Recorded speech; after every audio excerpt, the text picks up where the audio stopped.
I'm not sure if you guys saw this video, right? But or the interview, right, on Club Shay Shay. Never heard of the guy before. I am a Kiwi. Don't know about nothing about American sports, right? Who plays in what, apart from when they transitioned to, you know, wrestling. Yeah. You know, stuff like that. And even then, I don't know them that much because a lot of them, you know, are in the indies or so on. But this came across on my homepage, you know, on YouTube. And like I said, I never followed the guy, haven't subscribed to him. And it popped up. And I'm like, okay, let's give it a watch. I know Katt Williams. He's a comedian. I watched a couple of his comedy, not recently, probably about last year or maybe the year before, the last one he did. And so I thought, okay, you know, let's sit through that. And lo and behold, man, like, and this is like a couple of days after I'd already been on, and everybody's like, that's probably why it bunched up there, because like 20 million people had already seen it, right? And so imagine that. If you, like, you get a hit for every 1,000, you get a cent or something like that for every 1,000, right? Or a dollar, whatever. I don't know what it is, but like views, that is. So if you're hitting 25 million views, that's 25K US, boom, in your pocket. I mean, give or take 30% to YouTube, right? But then, of course, they had all these clips. There's like about 20 clips. This guy was doing all the finances on it, like, you know, how it worked out. And I reckon, you know, probably close to about, I don't know, about 50K he made on that, just that one interview, right? But why was the interview important? There was so much expose. There was so much stuff being said about so many things. And one of the things I'm going to talk about is a video clip from the movie where Katt Williams, the comedian, got his first break, which was a Friday After Next, which is Friday the second, you know, the second Friday, right? Because they had Friday, and then there was Friday After Next, or, you know, whatever. We'll bring that up soon and watch the you know, trailer of that. But I was watching through clips and I was trying to find out, hey, show me the best little clip, you know, searching for YouTube and saying, what is the best clip with Money Mike, right? That's a character that Katt Williams got a breakout. And he talks about the interview. So check out the interview. It's with Club Shay Shay is the name of the, you know, podcast. Later, not now. All right, stick with me. And if you're watching for the first time, please hit that like button, and please, I don't usually do this, but hit the subscribe, because it seems like YouTube is taking notice. And yeah, which is kind of interesting, because we're putting up a lot of videos every week. You know, do a 4-hour, you know, do a 4-hour podcast with, you know, with a couple of mates. One of them's watching right now, who's going to be joining us, by the way, on Friday. He's going to be kind of like an assistant coach, host or something, you know, or co-host. We'll see how it goes. And kind of enjoyed talking to him over the last couple of weeks that we've been, you know, having him on the channel. But yeah, so I was doing the search, right? And so I find one that's very interesting, and I'm going to bring that up, and I'm going to show you why, you know, tell you why I find it really interesting. And then we're going to look at a lot of things today that's very interesting. We're going to look at racism in China against Japanese cosplay, right? We're going to look at Katt Williams and writing.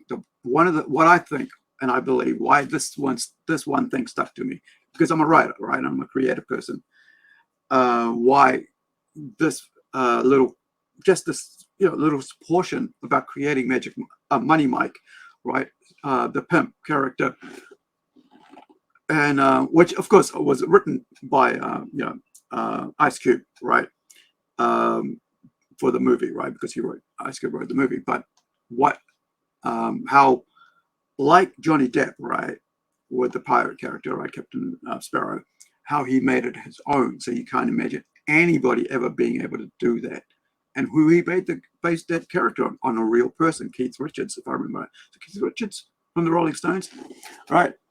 And so, yeah, you know, and so there's some people that own that role, like Neo, right? Matrix. You can't kind of like couldn't have anybody else do it because of Keanu's wooden way of doing that character. And that's just the way it's done, right? That's why it's so good. And he gets typecast into those roles because those strong, sort of like silent, slow moving characters are his thing. And that's the way it works for him. Now, so let me just pop this up.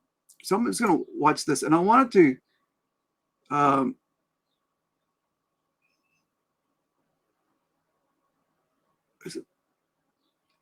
Yeah, it's this one. Okay, I don't want to get the wrong one. Now, the important thing about this is a situation recently about, and the weird thing is it's all popping off, right? All these things are like coming in my on my homepage, right, on my channel. Like, I mean, when I go to the, when I just look, when I just put in YouTube, and it's all there, all this like hip hop, all that now, because just because I followed, I watched one video and I'm watching a couple of others response to that. Now my whole page is all black, right? It's full of hip hop, it's all that, and I don't mean in a racist way. It's just black people talking about Katt Williams, talking about his past thing, interviews with him, other people attacking Katt Williams, but nobody's calling him a liar, though, right? Nobody's saying, hey, Katt's a liar, right? Yeah, you're right. Yeah, man, that's like, it's making him heaps of money, man. Club Shay Shay, his team, they, yeah, the guy's former gridiron, American football gridiron player, and so yeah, and he's already hit heaps of people before, but this thing, New Year, and it's nothing has popped off for him like this. I wish I had something like that would pop off, right? Put us on the freaking map or something like that. But anyway, who cares? We'll get there one day. Maybe not. Who doesn't matter, as long as I'm happy doing what I'm doing, right? And you guys are enjoying what I'm doing. Now, so let me get this video, because it's very important for the quiet things that are happening, right, in the background, because of P. Diddy, right? So I don't know, because when you choose music for video, and I've done that, right? I made a documentary about skateboarding way back in about 2001, like a 45-minute skateboarding video. Was had to do with about youth work for males. So I, it was kind of like, talking about, sex. It was talking about drugs, alcohol and stuff like that, and a whole lot of things like father figures, a lot of things to do with males, young males, right? And we did a whole thing around skateboarding, because a couple of my friends, it was made here about, 20 years ago, right? And so this video here is kind of interesting because of, like I said, I searched it, right? And when I searched it, I found this. And because I was looking at all the other ones, because I wanted something that was very, would really show you a longer version of this character, Money Mike. Because then I'm going to talk about how Katt Williams talks about creating this character and putting life into it. Because a lot of times the words are there, right? Like we talk about this comic writer, right? I talk about how my words are just there, and I'll get like I'll do a collage, or I'll even sketch it out over other, over drawings and so forth from other people, and just to show my artist what I want. And so the words are there, but when you visually see it, it's so much more. So this is where if you watch the thing, I don't want to, spoil it for you guys, but if you watch the interview, there's so much in it that's, about writing and creating stuff, and writing, creating, jokes and stuff, and how it all gets developed, your skills. And so one of the things about Katt Williams, right, just quickly, is that he's a genius, right? He's a kid who ran away from home at 13 years old, if I remember right, at a very young age. He had saved money from, he lived in Ohio, so there was snow there, so he would like plow, shovel snow and save the money. So I think he said like something about 2K in his pocket, 1,200 something, and he took off, went to Florida, if I remember right. And so dude was living on the street, and stuff, and he's got this life experience. And with me, like when I was a kid, I left home at around coming on to 17, but really at 16. So it was about Christmas time. 5 months later, I was 17. And so I was around a lot of Islander folk, Maori folk, Pākehā folk, and as we call them in New Zealand, Europeans. So what that meant was that I got a lot of exposure to different cultures. My first girlfriend, right, was Taiwanese, right? At what was it like? I was like about 18, and she was like 17 or something, and she was Taiwanese from Taiwan, right? And by the way, she hit on me, right? It wasn't the other way around. I'm just sitting there, and she hit on me while I'm waiting for the bus, because I'm at her bus stop, not at mine, because there's some dodgy people at my bus stop. So I'm waiting for my bus to arrive, then I'm going to leave. But I'll tell that story afterwards. But the important thing here is like, it's developing of a character. And then you watch this character. But the other thing I want to expose is like about Puff Daddy and his thing that's getting exposed about him being an abuser and all that, you know. It's coming out. People are talking about that. And that sort of stuff's coming on my stream right now, right? I mean, on my homepage. So I want to play this. Let's watch this and listen to the background and listen to the words. I wonder if it gives me if the subtitles. You ever been to the pen? Hell no. Thanks for asking. Well, Father asking you though. Fred? Yeah. Hey, your bathroom that player has to piss like a Russian racehorse in the Kentucky Derby with a blue truck behind him.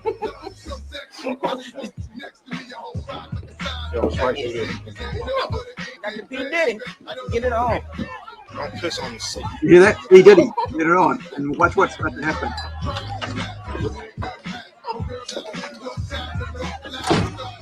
Yeah. So if you go back, right? So Dr. P. Diddy, yeah. get it on. Right. So here goes P. Diddy. I'm gonna get it on, right? Don't piss on the seat.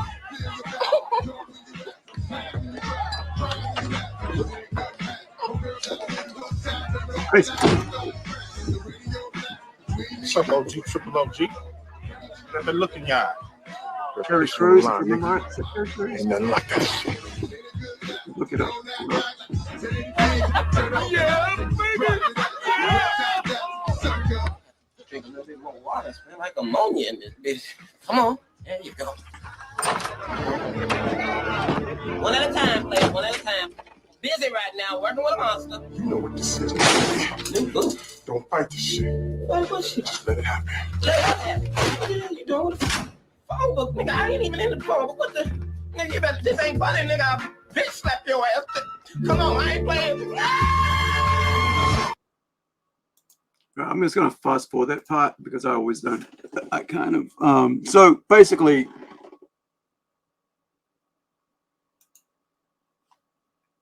you know, Terry Crews is trying to have a go with him, you know, in the essay way. So Money Mike, you know, comes to because he's been knocked out. And I've been knocked out, dude. Seriously, I've been knocked out and people have been trying to kill me. Well, not people, a person tried to kill me. So I know what it feels like when you get hit on the back of the head, you know, down. And so, yeah, it's scary, you know. And I didn't even think about it when I was watching it before, but yeah, I just realized. So, yeah, it's kind of crazy. But he mentioned, you know, and like when you watch this video, it's like, it's kind of thing there, but like he does, you know, he gets him back, right? You was just gonna take it, wasn't you? Huh? You thought I was play pimping, didn't you, huh?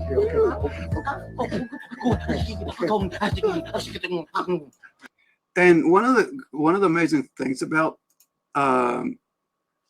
this is that I'm going to put up the next video so we can, and this is what the most important part is about, you know, this here, and of course you can pop over and watch it. I just edited a bit of clip there. I'll try to make it as short as possible without, you know, without removing anything. So please check it out. Make sure you go check out this interview. How did you develop Money Mike and get it? I mean, everybody talk Money Mike. Is how did you come up with that and said, you know what, this is how he should dress, this is how he should talk, this is how he should look, this is the kind of whip he should ride, this is how he should talk? So if you'll remember that was my first movie, just understand that what I did then, I've done with every single role, whether it was an Emmy-winning role or whether it wasn't, whether I was playing somebody homeless, whether I was playing a dirty vagabond on Atlanta, whether it was an eccentric guy in First Sunday, regardless of what the role is, the first thing I do is erase me from it. Okay. So anything that I would naturally do, that's what I'm not going to do because I'm playing a different character. Playing the character. Okay. Right. So I then create this person based upon real life circumstances. So I don't have to wonder what a pimp thinks because I've been in that position for a little while. I also worked manual labor for some time in my life, so I don't have a problem paying somebody that works, and I don't have a problem being a go-getter because I'm a go-getter. So I bring whatever I can to these characters. I was able to.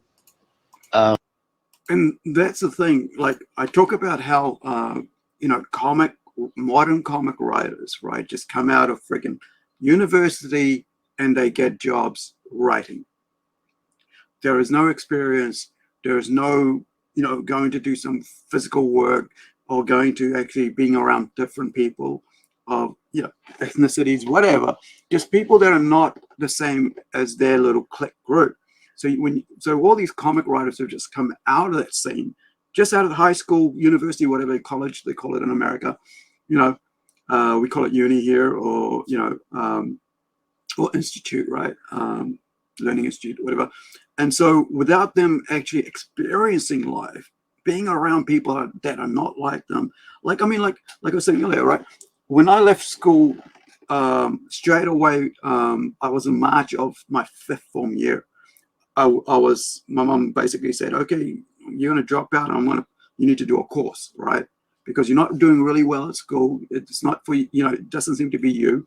So let's go and, you know, let's go see if you want to join the army or something, or Navy actually at that time. So we went to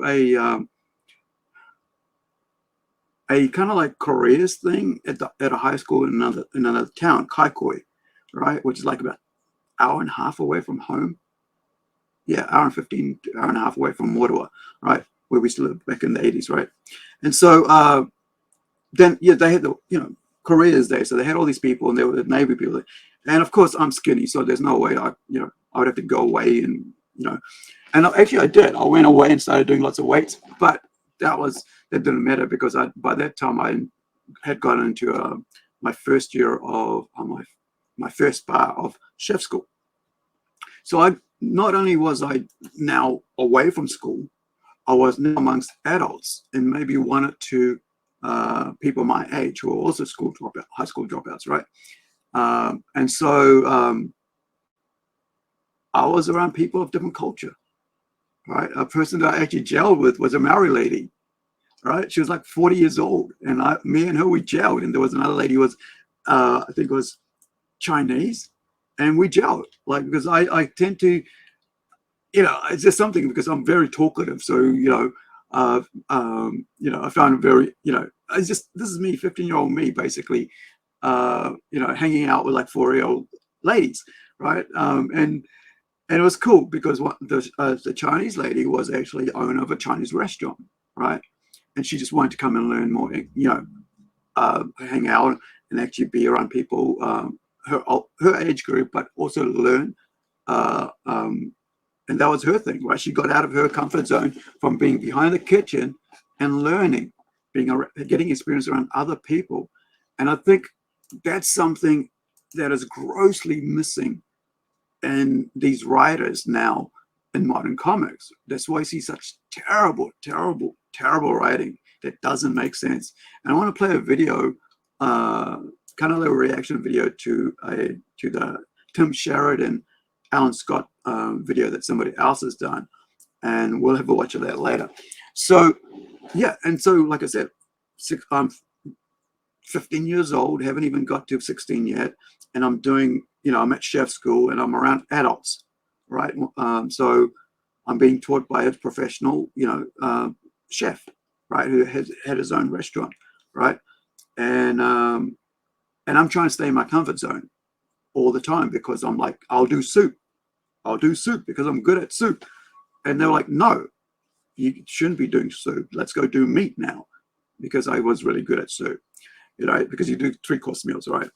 And so we'd have restaurant night and all that, or run lunch, restaurant lunch, and so on, and you have people come in and buy.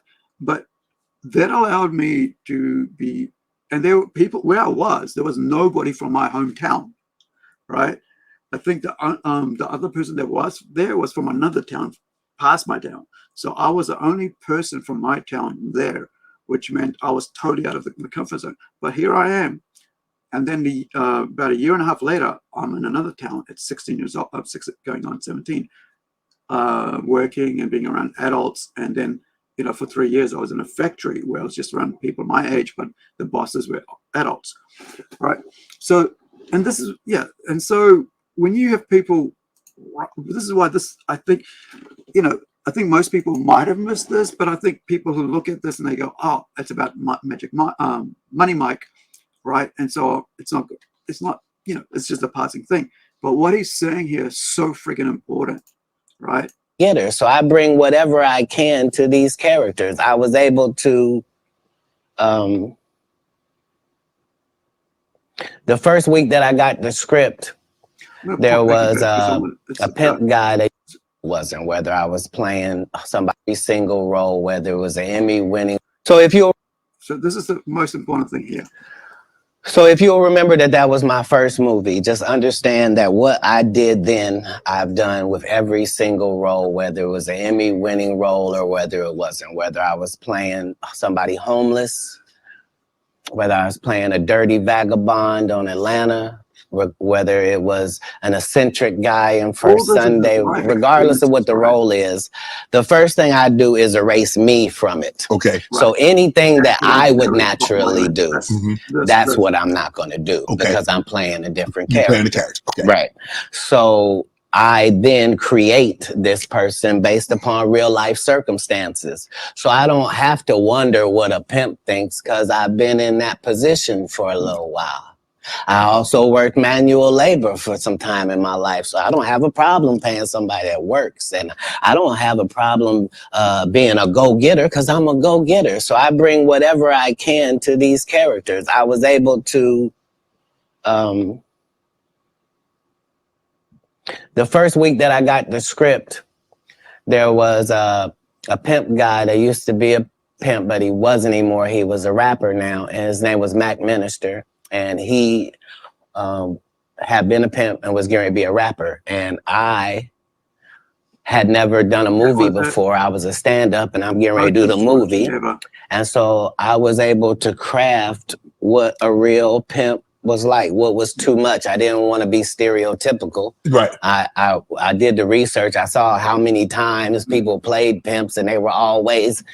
It was always something weird about them, I guess, because it's a weird job. You know what I mean? Right. And I wanted somebody that didn't seem like none of that, that he really thought it was a business and treated it like that. And so, you know, adding those levels to acting is what all actors do if they're not Steve or Cedric or Ricky. Like, you're trying to create a character. You can't just be Faison in every movie. Like, you just gonna take your shirt off on every movie? Like,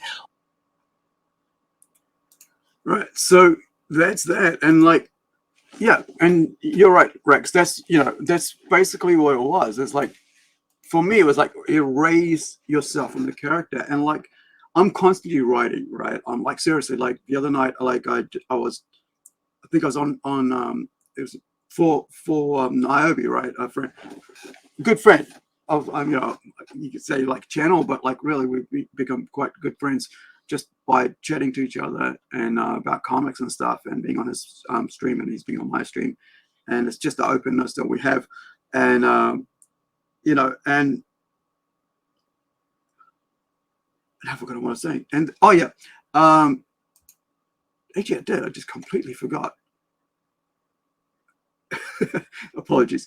Yeah, so so it's like talking about like how I'm writing all the time, right? So just after that stream, I'm like half asleep, and I get an idea. I'm watching something on you know, comes across YouTube, and I get an idea, and so I'm like, I'm trying to write, and I'm falling asleep. Like seriously, I'm like falling asleep. And I'm like, I gotta get this down, man.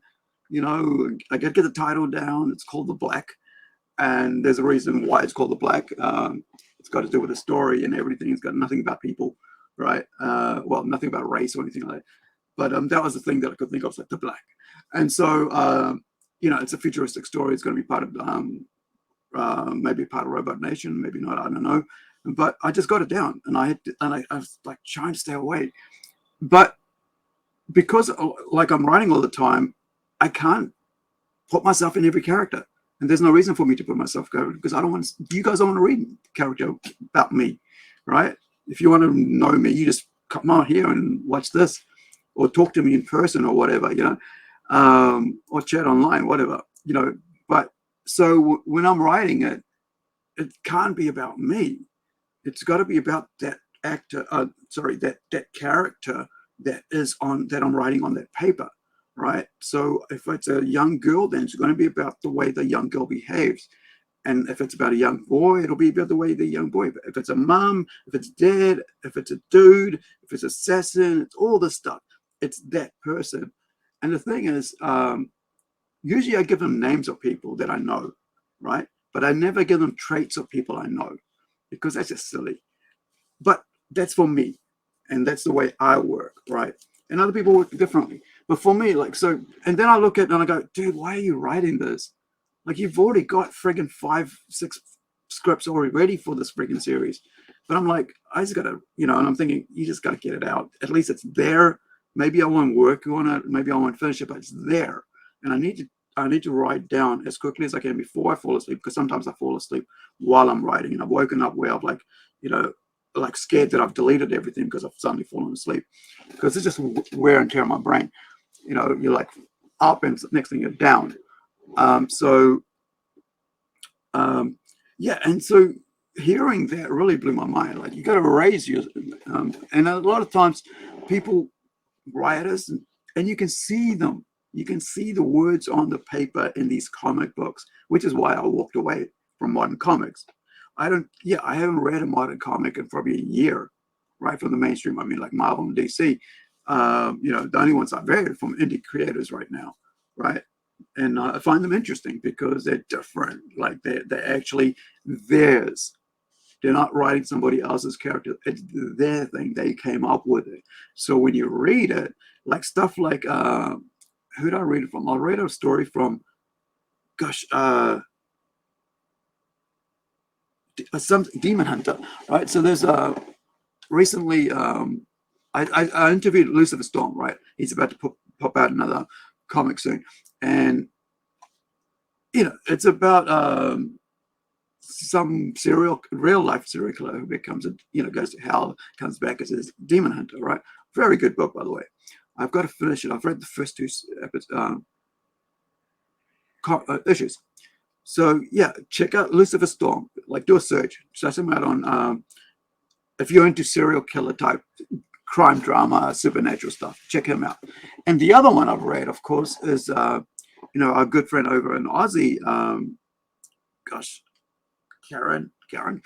I'm gonna suck at this, but let me see if I can pop her up, pop her name up through our Kiwis. And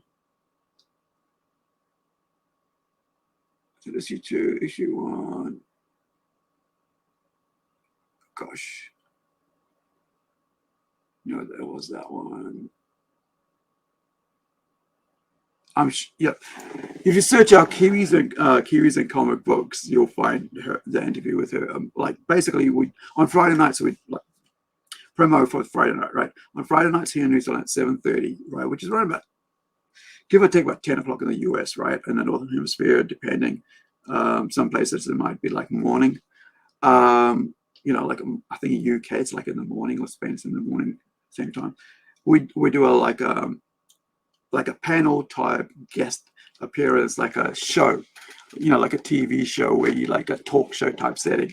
So you have reviews. The only thing we haven't done is music. I think I should talk to one of my friends who has a album coming out, and play his music in between, things, and that'll be like a musical thing. But anyway, so we interview, we review, and we talk to guests, and we get other people to talk to them as well, not just me, because I find myself continuously talking boring. That's why I only do one of these, and then get everybody else who will be on the other shows. But anyway, so now I'm going to play the Magic Mike, not the Magic Mike, sorry, Money Mike from Tomorrow After Next. So this is what it's like, Friday After Next, sorry. It came out 22 years ago this year, right? And that was his first breakout movie. And so you've got, so he was going to do a lot of,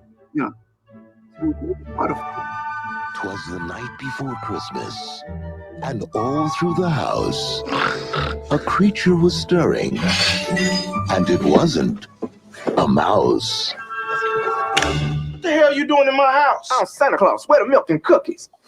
This holiday season, He got the rent money, all of it. Getting my rent money today, or Damon gonna come see you. Diamond!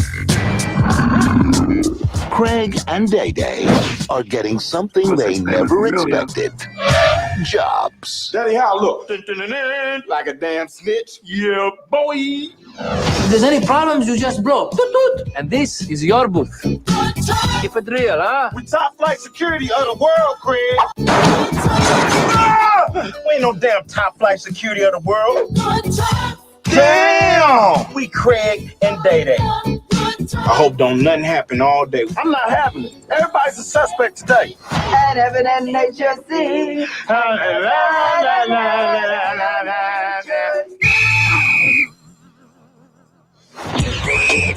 Day Day, you tripping. Don't hate, appreciate. You better watch out. Oh! And I'm gonna let you know it ain't your booty, it's your beauty. You better not cry. He can't breathe. You better not shout. That was like the Matrix. Somebody getting tossed tonight. We're telling you why. Come on out of there. I'm taking care of business in here. I'm at the governor. Friday is coming to town.